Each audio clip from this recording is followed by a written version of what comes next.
اور ان کی وسیع پیمانے پر اشاعت کی جائے، اور اعلیٰ درجے میں اس کے حق کی ادائیگی صرف اس طرح ہو سکتی ہے کہ جیسا کہ میں نے تدبر قرآن کے ضمن میں عرض کیا تھا، عالم اسلام میں جا بجا اکیڈمیاں اور یونیورسٹیاں قائم ہوں جن کا مرکزی موضوع قرآن حکیم ہو، اور ان کے ذریعے اعلیٰ ترین علمی سطح پر قرآن مجید کی ہدایت کی وضاحت کی جائے۔ حضرات، یہ ہیں قرآن مجید کے وہ حقوق جو میرے فہم کے مطابق ہم سب پر بحیثیت مسلمان عائد ہوتے ہیں، اور جن کی ادائیگی کی فکر ہمیں کرنی چاہیے۔ ہم وہ خوش قسمت قوم ہیں جس کے پاس اللہ کا کلام پاک من و ان محفوظ اور موجود ہے۔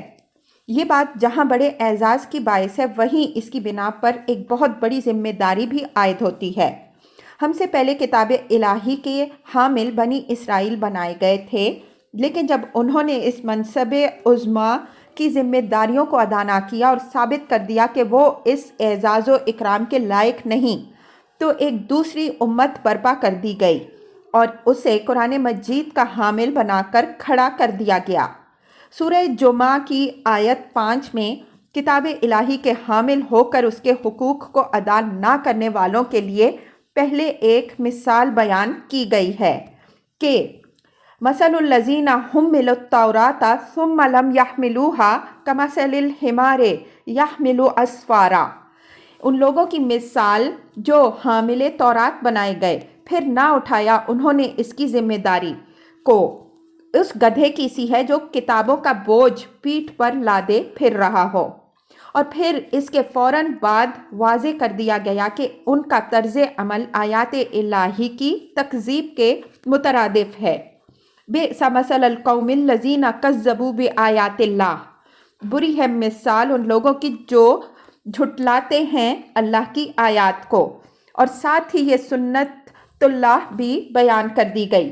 واللہ لا یہدی القوم الظالمین، اور اللہ ایسے ظالموں کو ہدایت نہیں دیتا۔ میں اللہ کی پناہ مانگتا ہوں اس سے کہ میرا یا آپ کا شمار اللہ کے نزدیک ان لوگوں میں ہو، اور دعا کرتا ہوں کہ وہ ہمیں صحیح معنی میں قرآن کا حامل بنائے۔ سورہ فرقان کی اس آیت کریمہ میں ہے وَقَالَ الرَّسُولُ يَا رَبِّ إِنَّ قَوْمِ اتَّخَذُوا هَٰذَا الْقُرْآنَ مَحْجُورًا، آیت 30۔ اور کہا رسول صلی اللہ علیہ وآلہ وسلم نے کہ اے میرے رب، میری قوم نے اس قرآن کو نظر انداز کر دیا۔ اگرچہ اصلاً تذکرہ ان کفار کا ہے جن کے نزدیک قرآن سرے سے کوئی قابل التفات چیز ہی نہیں، لیکن قرآن کے وہ ماننے والے یقیناً اس کے ذیل میں آتے ہیں جو عملاً قرآن کے ساتھ عدم توجہ و التفات کی روش اختیار کریں۔ چنانچہ مولانا شبیر احمد عثمانی رحمہ اللہ لکھتے ہیں، آیت میں اگرچہ مذکور صرف کافروں کا ہے، تاہم ہم قرآن کی تصدیق نہ کریں، اس میں تدبر نہ کریں، اس پر عمل نہ کریں، اس کی تلاوت نہ کریں، اس کی تصحیح قرات کی طرف توجہ نہ دیں، اس سے اعراض کر کے دوسری لغویات یا حقیر چیزوں کی طرف متوجہ ہونا، یہ سب صورتیں درجہ بدرجہ ہجران قرآن کے تحت میں داخل ہو سکتی ہیں۔ میں ایک بار پھر اللہ تعالیٰ کی پناہ مانگتا ہوں اس سے کہ ہمارا شمار ایسے لوگوں میں ہو، اور اس دعائے معصورہ پر اپنی اس تقریر کو ختم کرتا ہوں جو بالعموم صرف ختم القرآن پر پڑھی جاتی ہے، لیکن جس کے بارے میں میری رائے یہ ہے کہ ہمیں کثرت کے ساتھ اللہ تعالیٰ سے یہ دعا کرتے رہنا چاہیے تاکہ ہمیں قرآن مجید کے حقوق ادا کرنے کی توفیق بارگاہ رب العزت سے حاصل ہو جائے۔ اللہم ارحمنا بالقرآن العظیم وجعلہ لنا اماما ونورا وہدی ورحمہ۔ اللہم ذکرنا منہ ما نسینا وعلمنا منہ ما جہلنا وارزقنا تلاوتہ آناء اللیل واطراف النہار وجعلہ لنا حجتا یا رب العالمین، آمین۔ پروردگار، ہم پر قرآن عظیم کی بدولت رحم فرما اور اسے ہمارے لیے پیشوا، نور اور ہدایت و رحمت بنا دے۔ پروردگار، اس میں جو کچھ ہم بھولے ہوئے ہیں وہ ہمیں یاد کرا دے، اور جو ہم نہیں جانتے ہمیں سکھا دے، اور ہمیں توفیق عطا فرما کہ اس کی تلاوت کریں راتوں کو بھی اور دن کے حصوں میں بھی، اور بنا دے اسے دلیل ہمارے حق میں، اے تمام جہانوں کے پروردگار، آمین۔